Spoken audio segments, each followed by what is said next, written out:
Welcome to my YouTube channel. आज हम 10th class के चैप्टर नंबर फर्स्ट यानी पहले सबक को पढ़ेंगे। चैप्टर नंबर फर्स्ट सबक नंबर 1 जो है हम्द। आज हम हम्द पढ़ेंगे। क्या पढ़ेंगे? हम्द। और पहले हम हम्द के लेखक है, शायर है, उसके बारे में पढ़ेंगे। किसका शायर कौन है, किसने लिखी है और वो कहाँ पैदा हुआ, उसका कहाँ इंतकाल हुआ, ये हम पूरी उसके बारे में जानकारी लेंगे। तो आज हम पढ़ेंगे चैप्टर नंबर 1 हम्द। 10th क्लास का चैप्टर नंबर 1 है जो हम्द है, उसके बारे में पढ़ेंगे।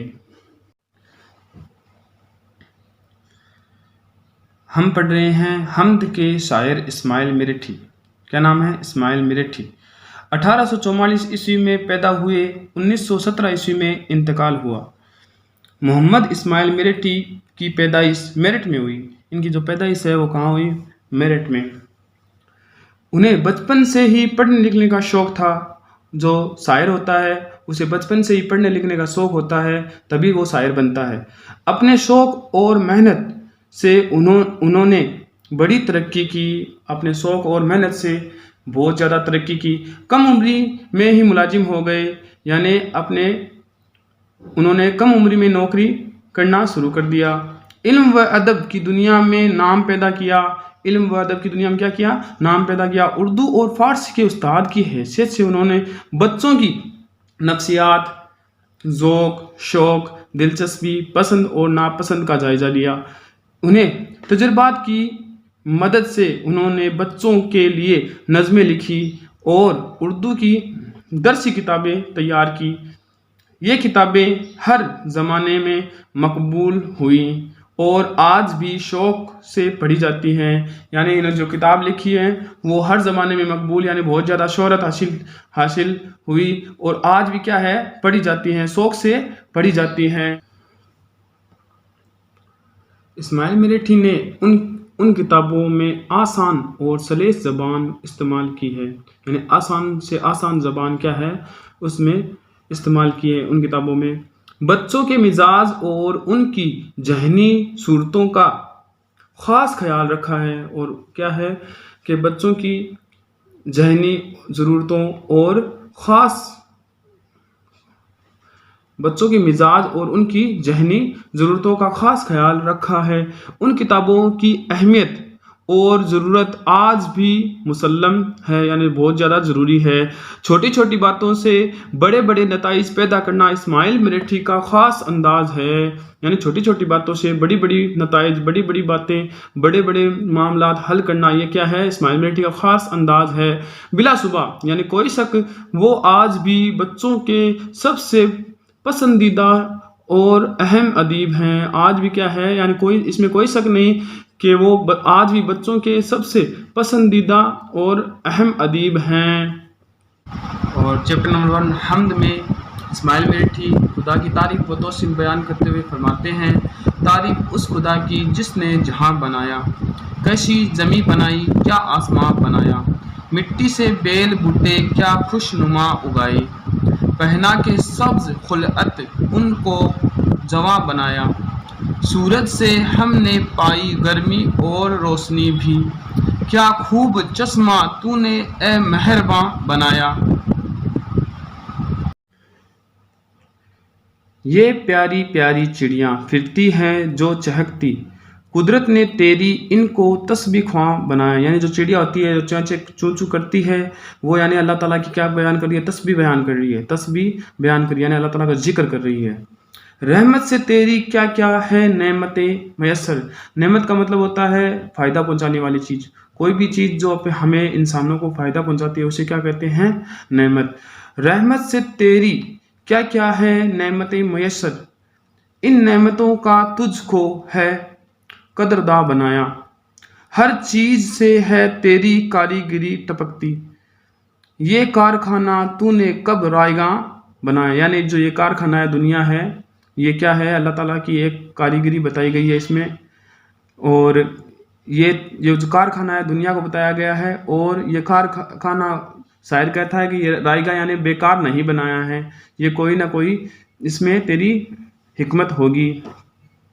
اسماعیل مریٹھی، یہ اسماعیل مریٹھی شاعر ہے اس کا حمد کا، جو آپ کو کب کام آئے گا؟ جب آپ تصریح کرو گے، آپ 10th کلاس میں ہو، تصریح کرو گے تب یہ کیا کام آئے گا؟ اس کا شاعر کا نام اور حمد جو بھی آپ نے سبق پڑھا اس کا نام سیاق و سباق میں کام آئے گا۔ تو یہ بھی یاد رکھنا کہ حمد کس نے لکھی ہے؟ اسماعیل مریٹھی نے۔ اب ہم نظم حمد کا خلاصہ پڑھیں گے۔ نظم کا خلاصہ یعنی حمد کا خلاصہ۔ شاعر کہتا ہے کہ میں اس خدا کی تعریف کر رہا ہوں جس نے یہ زمین اور آسمان بنائے ہیں، مٹی سے پھل پھول پیدا کیے ہیں، ہمیں سورج کی حرارت سے گرمی اور روشنی دی ہے، اس نے طرح طرح کے پرندے بنائے ہیں جو ہر دم اس کی عظمت کے گیت گاتے ہیں، جو پرندے جو اس کی عظمت کے گیت گاتے ہیں، اس نے اپنی رحمت سے ہمیں بے شمار نعمتیں عطا کی ہیں، ہمیں ان کی قدر کرنی چاہیے۔ دنیا کی ہر چیز کی صفت اور کاریگری ظاہر ہوتی ہے، یعنی جو اللہ تعالیٰ ہے اس نے جو چیز بنائی ہے اس کی ہر چیز سے اس کی صفت اور کاریگری ظاہر ہوتی ہے۔ اس نے یہ کائنات بے مقصد نہیں بنائی، یعنی جو کائنات ہے وہ بے مقصد نہیں بنائی ہے بلکہ اس کا ایک مقصد ہے۔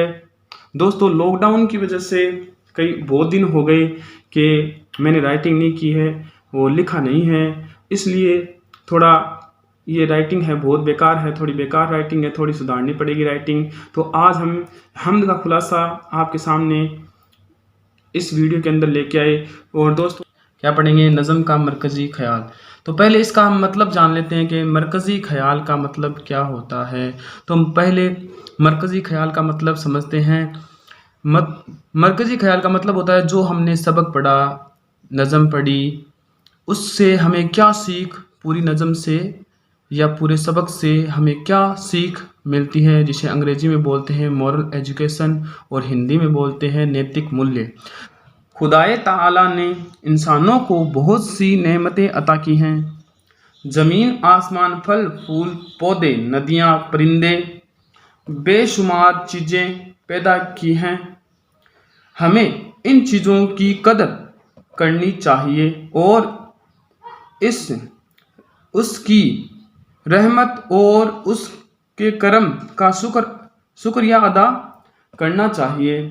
ہر چیز سے اس کی رحمت، عظمت، حکمت اور کاریگری کا اظہار ہوتا ہے، ہمیں ان تمام مہربانیوں کے لیے اس کا شکریہ ادا کرنا چاہیے۔ اب ہم حمد کے پہلے 3 اشعار کی تصریح کریں گے۔ پہلے 3 اشعار کی پہلا، دوسرا اور تیسرا، ان تینوں اشعار کی تصریح کریں گے۔ تصریح کا مطلب ہے انہیں پڑھ کر ہم نے کیا سیکھا، کیا سمجھا، اس کی ہم اپنی تصریح کے اندر بیان کریں گے۔ آپ کو سیاق و سباق کا حوالہ دینا ہے۔ کس کا دینا ہے؟ سیاق و سباق۔ اس کا مطلب کیا ہوتا ہے کہ آپ کو 2 یا 3 یا 4 شعر دیے ہوئے ہوں گے، ان کو پڑھ کر آپ کو کیا شاعر اور سبق کا حوالہ دینا ہے۔ کس کا دینا ہے؟ شاعر اور سبق کا حوالہ دینا ہے، یعنی بتانا ہے کہ یہ شعر کہاں سے لیا گیا ہے اور اس کے شاعر کون ہیں۔ تو اب ہم جانیں گے سیاق اور سباق کے بارے میں۔ سیاق و سباق، یہ اشعار حمد سے لیے گئے ہیں جسے اسماعیل مریٹھی نے لکھا ہے۔ تصریح: ان اشعار میں شاعر خدائے بزرگ و برتر کی ثنا خوانی کرتے ہوئے کہتا ہے، میں اس خدا کی تعریف کرتا ہوں جس نے یہ دنیا بنائی ہے، یہ خوبصورت زمین اور حسین آسمان بنایا ہے، اس نے مٹی سے پھل پھول پیدا کیے ہیں، وہ سورج کے ذریعے ہمیں پانی اور حرارت عطا کرتا ہے، اس نے خوب صورت چشمے بنا کر ہم پر مہربانی کی ہے، ہم سب اس کے شکر گزار ہیں۔ اب دوستو سوال جواب دیکھتے ہیں۔ سوال جواب: شاعر نے بیل بوٹوں کو مٹی سے اگایا ہوا کیوں کہا ہے؟ जवाब, बेल बूटे मिट्टी ही में पैदा हुए हैं, इस लिए शायर ने बेल बूटों को मिट्टी से उगाया हुआ कहा है। ये सवाल पहला हो गया, इसका जवाब हो गया। और दूसरा नंबर सवाल, सूरज को चश्मा क्यों कहा गया है? जवाब, सूरज ही से गर्मी और रोशनी मिलती है, इसी से फूल अनाज पकते हैं, इसीलिए शायर ने सूरज को चश्मा कहा है। तीसरा सवाल, चिड़िया खुदा की तस्बीह कैसे करती है? जवाब, सुबह व शाम परिंदे चहचहाकर उस खुदाए बुजुर्गों बरतरी की तारीफ करते हैं, इसीलिए शायर ने चिड़ियों को खुदा का तस्बीह ख्वां कहा है। सवाल नंबर 4, आखिरी शेर में कारखाने से क्या मुराद है? जवाब, आखिरी शेर में कारखाने से मुराद कारखानाए कुदरत है, यानी ये आलमे रंगोबू, ये हसीन और वसी कायनात।